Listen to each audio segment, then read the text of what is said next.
রশ্মি, মৃত্যুর মিছিল দেখে আমরা অভ্যস্ত, যে দেশে বসবাস আমাদের, এবং আমি নতুন করে স্বপ্ন দেখতে শুরু করেছিলাম তোমার এই বান্ধবীটাকে নিয়ে।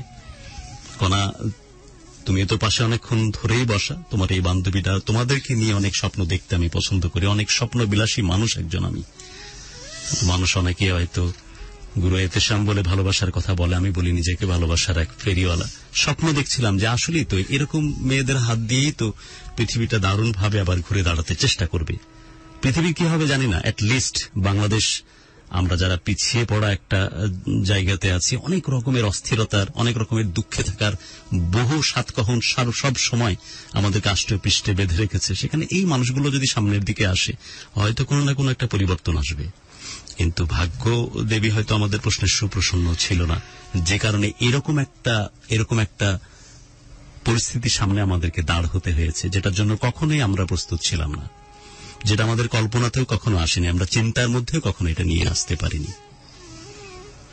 সো আমরা জানি যে জিনিয়ার পরিবারের অবস্থা কি রকম, কি পরিস্থিতির ভেতর দিয়ে তারা আপাতত এই পরিস্থিতি পর্যন্ত এসেছে। তাদের সেই ক্যাপাবিলিটি তারা রাখে কিনা, তারা আসলেই তার চিকিৎসা চালিয়ে নেওয়ার সামর্থ্য রাখে কিনা, সেই সম্বন্ধে কিন্তু আমরা ওয়াকিবহাল। একটা সামান্য কয়েক মার্কসের সেকেন্ড হওয়ার জন্য রশ্মি তুমি নিজেকে ঠিক রাখতে পারোনি। কণা, অনেক কষ্ট হচ্ছে যে ভালোবাসার কাছে থাকার এই মানুষটি পাশে হয়তো আর পাওয়া যাবে না। সে হয়তো মনের সাথে এখন প্রতি মুহূর্তে যুদ্ধ করছে যে এই পরিচিত পথ আমার এখন আর নিজের না মনে হয়, যে কোনো সময় এই পরিচিত পথটা পর হয়ে যেতে পারে। এই কণা, এই রশ্মি হয়তো এদের কাছে আর ফিরে আসা হবে না। ভার্সিটির সে উচ্ছল দিনগুলো, হোস্টেলের দারুণ সে মাস্তিতে ভরা দিনগুলো, এই পরিচিত জনপদগুলোতে আর ফিরে আসা সম্ভবপর হয়ে উঠবে না। অসহায়ের মতো চোখের পানি চোখে পুঁজি রেখে একদম একরকম আস্ফলন করে আমাদের কাছে নিজেকে সঁপে দিয়েছে, যে আমাদের আসলে সেই ক্ষমতা আছে কিনা তাকে রিটার্ন ব্যাক করানোর, আমাদের আসলে সেই ক্ষমতা আছে কিনা সবার ভালোবাসা একজোট করে আল্লাহর কাছ থেকে তাকে চেয়ে নেয়ার। অথবা আমরা কি হেরে যাব, আমরা কি পথ ছেড়ে দেব, আমরা কি ধরেই নিব যে যিনি আমাদের মাঝে আর নাই, ওকে আমরা সার্ভাইভ করানোর মতো সেই ক্যাপাবিলিটি আমরা রাখি না। সব আছে, সব ঠিকঠাক আছে, যিনি তোমাদের মাঝে নাই। তোমরা কি মানসিকভাবে তাহলে এটা মেনে নিতে পারবে? তোমাদের কাছ থেকে একটু শুনি। রশ্মি, বহু কষ্টের কথা বলছিলে সামান্য একটা পরীক্ষার রেজাল্টকে ঘিরে, সে মানুষটি তোমাদের চোখের সামনে দিয়েই আস্তে আস্তে করে নিজেকে নিঃশেষ হতে দেখছো, তাকে হারিয়ে ফেলছো, তাকে চলে যাচ্ছে সে। সব আছে, তোমার বন্ধু জিনিয়া নাই, আর দেখা হবে না, পরপারে না ফেরার দেশে চলে গেছে সে, বহু মাথা খুঁড়েও তার দেখা তুমি পাবে না।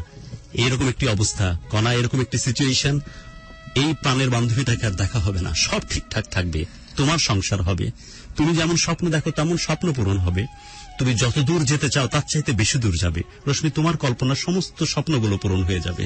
মাঝে একটা মানুষের দীর্ঘ নিঃশ্বাস ভেসে বেড়াবে এই পৃথিবীতে, যার নাম জিনিয়া। ছোটবেলা থেকে এই কষ্টের সাথে বসবাস, 8-9 পুরো অবস্থায় সবচাইতে আনন্দের যে ধন বাবাকে কাছ থেকে পাওয়ার পরেও সে বাবার চলে যাওয়ার দৃশ্যটা আজও তার চোখের সামনে লেপ্টে আছে।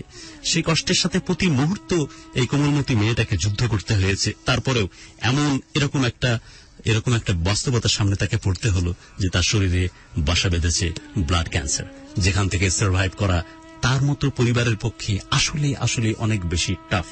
আল্লাহ অবশ্যই সাহায্য করলে সমস্ত কিছুই পসিবল, কিন্তু মানুষ হিসেবে এটার জন্য যে এফোর্টটা দেওয়া দরকার সেই জায়গাতে আমরা আপাত দৃষ্টিতে নেই। তোমার বান্ধবী নেই, তোমার বান্ধবী চলে গেছে না ফেরার দেশে। কিভাবে তার জন্য তোমরা এফোর্ট দিতে পারো, কিভাবে তাকে ফিরিয়ে আনতে পারো, আদৌ তোমাদের মধ্যে সেই মানবিক জোর, সেই মানসিক প্রস্তুতি তোমাদের মধ্যে আছে কিনা? রশ্মি, তুমি বলো।